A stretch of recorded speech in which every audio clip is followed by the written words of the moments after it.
YouTube, I've got a bone to pick with you. Your new policies about advertising are,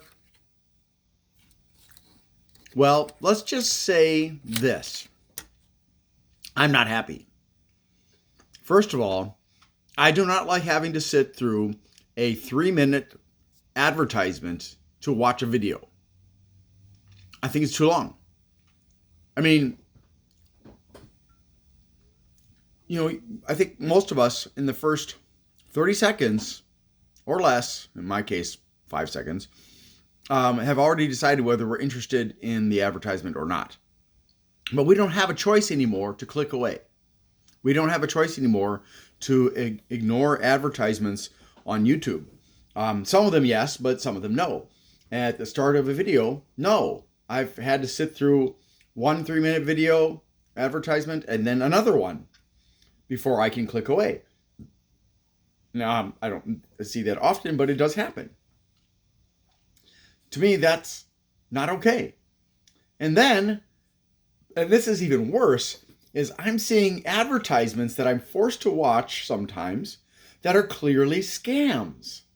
For example, there was this one advertisement and I wanted to figure out what was going on with it, so I actually voluntarily watched it. And they're talking about this new business program, and there are a lot of these where they're talking about, oh, just join us, and we've got the system made for you, and all you've got to do is something, and they're deliberately vague. But the point being that this particular advertisement shows this guy, or actually I don't remember if the guy was shown, but you could see his hands, and he had this stack of envelopes. And this stack of envelopes, every envelope was different. Some of them were through FedEx, some of them were from UPS or the Postal Service, whatever. Some were big, some were small, but all of them had wads of money in them. And they weren't explaining what the business was. They weren't explaining how the money would be acquired, what you had to do to earn that money. So my assumption from watching this advertisement was that YouTube was being complicit in helping to advertise a money mule operation. Now, why do I say that? Well, because there are money mule operations in America. Now, it doesn't have to be the mafia or the mob or whatever. Take, for example, the very famous scams coming out of Nigeria, out of India, and other countries. They're calling people up and convincing them to send money. Sometimes they think the person thinks they're talking to somebody they know, because the person has researched their target, their victim, and knows a lot about them, and they speak like somebody from that family or from that area. Like there are Punjabis from Pakistan and Punjabis from India. And so there are these Punjabis who will call other Punjabis up and say, oh, I'm in America, or I'm in Canada, or I'm in Europe, and oh, this terrible thing has happened, and I'm so embarrassed I can't talk to my family, and you're my closest friend, and can you please send me $2,000? And some people get tricked into sending that money. Now, in America, these scammers will call up somebody in America and say, hey, blah, blah, blah. It could be fake IT support saying your computer is infected. And then they'll drop malware onto your computer so they can watch you all the time and steal your data and make orders via your computer. It could be that they just are trying to convince you to send money or send gift cards. And I personally have experienced this, including when I was selling something on eBay. It was an antique, and I got this contact from somebody, and the person was like, hey, I want to buy this from you, and I'll pay you this much extra. And can we communicate directly through the phone instead, through, I think it was WhatsApp or something like that, instead of going through eBay to complete the transaction. And I was like, immediately that was like an alarm bell for me, because that means that they're trying to circumvent the protection that eBay offers. So yeah, not good. And so I reported them for scamming. And then somebody else came along and tried to do the same thing. And we're offering even more money. And then they were like, oh, by the way, I don't want you to send it to me. I want you to send it to my nephew. Here's their address. And please add a gift card for $100. And I'll pay you for all of that. And that was obviously a scam because they also wanted to do it outside of eBay.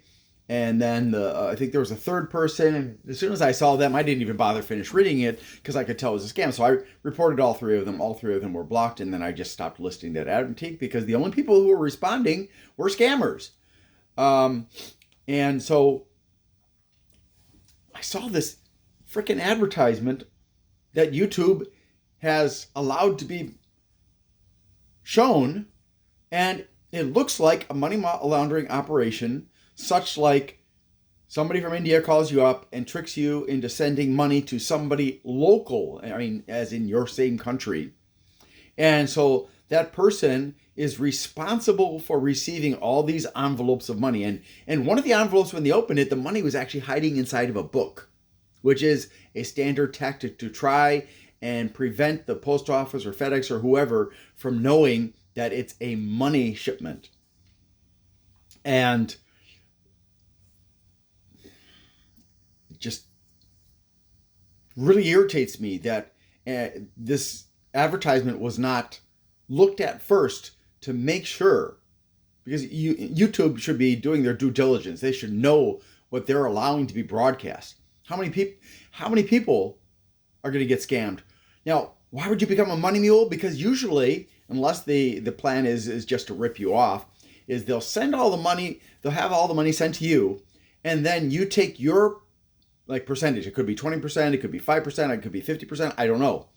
But you keep a percentage and you send the rest of it by Western Union or something like that, MoneyGram or one of the other services that wire money across to another country, and you send it to the people that had done the scam. So all you've got to do is accept money, keep some, and send it on. It's illegal. You're involved in a crime. You could probably be brought up on charges of the RICO Act. Why? Because you are working with or for somebody else. Therefore, you're part of an organization, an organized crime group, a syndicate. And you could be arrested and tried for mafia activity, so to speak. RICO. Okay? RICO. The RICO Act is a very powerful tool, and it can be used against money mules, against the people who steal from the porches and they give the stuff from the porches to somebody else and get a cut of money. So, YouTube, I do not like that you're forcing my viewers and me as a viewer to watch a 3-minute video, a 2-minute video. 30 seconds? Okay, I can live with that. But 2-3 minutes, and then 2 of them, or 3 of them, or however many is the maximum, is not okay. Yeah, I want to earn money, but I do not want to sit through 3, 6, 9, however many minutes of mandatory advertisements. And I definitely am very, very concerned about the number of scam advertisements I'm seeing on YouTube now. If you're not monitoring YouTube, in my opinion, the lawyers should be able to bring you up on charges. The company of YouTube should be brought into court for being complicit in advertising scams, in advertising criminal activity. And you can wash your hands and say, oh, well, we didn't look at them. It doesn't matter. You are the one, you are responsible for that. So stop with what you're doing. You need to change the policy. You need to change it now because there will be consequences. Please, if you are a viewer, if you can please subscribe, share this video with everybody all over social media. We need to pressure YouTube to make a change where, yes, it's better for the YouTubers like myself, although I don't earn money on this channel, but also YouTube should be actively protecting viewers from having to watch any scam advertisements. Thank you so much, and I hope you have a great day.